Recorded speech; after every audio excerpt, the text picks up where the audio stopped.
بص بقى يا حبايبي، الفيديو ده بعنوان انا اللي جبت ده كله لنفسي. انا اللي جبت ده كله لنفسي.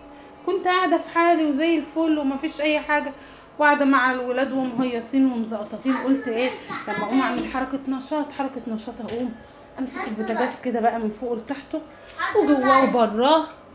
بصوا ما خليتش فيه حته وجنبه، وطلعت حتى الازاز بتاعه. بصوا الازاز بتاعه اللي في الفرن طلعته بغسله اهو. الفيديو ده انا اللي جبت ده كله لنفسي والله، ونقعت العين بتاعه البوتاجاز. حط لايك. ومش بس كده، تعالوا بينا على الحمام.